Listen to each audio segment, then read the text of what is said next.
क्या भारत के लोगों को ऐसे ही मार दिया जाएगा? हाँ जी हाँ, ध्यान से सुनिएगा मैं ऐसा क्यों कह रहा हूँ। क्या भारत के लोगों की जान की कीमत नहीं है?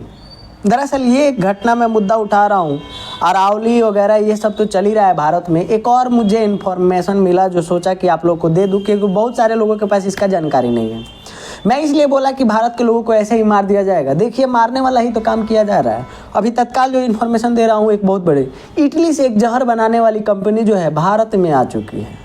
खुशखबरी की बात है, कंपनी आई है भारत में, लेकिन ये आपके जान के लिए हानिकारक साबित हो सकती है। सुनिएगा ज़रा गौर से। क्या हुआ है, इटली में एक मिटिनी नाम की कंपनी थी, सेम यही कंपनी जो भारत आई है, और ये केमिकल निर्माण करती थी PFAS। और इस PFAS का कार्य सुनिएगा। PFAS जो है, इसका गुण, सबसे बड़ा गुण समझा रहा हूँ कि एक बार एक निर्माण हो जाएगा ना तो फिर इसका अंत नहीं हो सकता है, इसको ख़त्म नहीं किया जा सकता है। और ये हमारे शरीर के लिए, हमारे लिए बहुत हानिकारक है।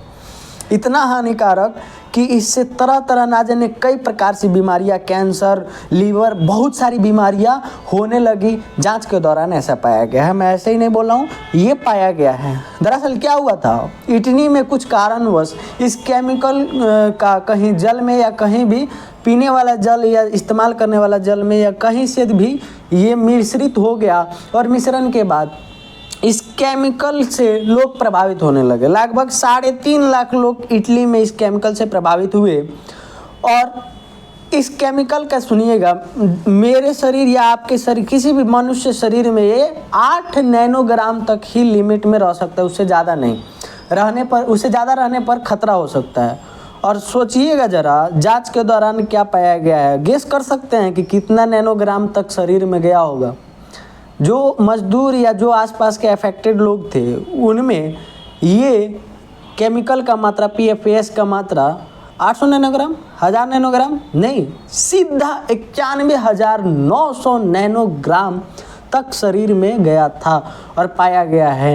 ये इतना अफेक्टेड है कि मानव शरीर को चारों तरफ से ख़त्म कर सकता है। बहुत ग्रसित लोग हुए इससे, जिसके कारण इटली के सरकार या जैसे उस पर धारा लगा करके, उस पर नियम कार्रवाई करके उसको वहाँ से हटा दी। अब उसको हमारे भारत के एक लक्ष्मी इंडस्ट्रीज़ नाम से, जो वाइवा कंपनी, जो वाइवा इंडस्ट्रीज से संपर्क में है, उसको महाराष्ट्र के रत्नागिरी में अब स्थापित कर दिया। लगभग 2025 के शुरुआती तौर पे उस पर काम स्टार्ट हो चुका है। और सबसे खास बात कि उसमें साफ साफ लिखा गया है कि जो वहाँ कंपनी बनाती थी केमिकल, वही यहाँ पे निर्माण होगा, कोई बदलाव नहीं। और इस पे एक और ख़ास बात कि इसके लिए कोई लॉ नहीं है, भारत का कोई लॉ इस पर कोई काम नहीं कर सकता है। तो ये ऐसे ऐसे इन्फॉर्मेशन जानने के लिए हमको फॉलो करिए।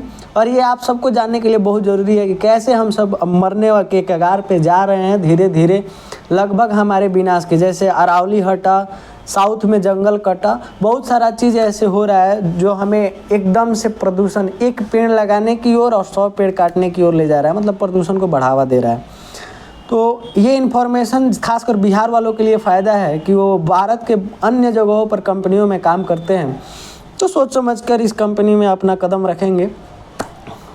बाय द वे, हमें फॉलो करिए ताकि हम और भी इन्फॉर्मेटिव वीडियो बना सकें। जय हिंद, जय भारत।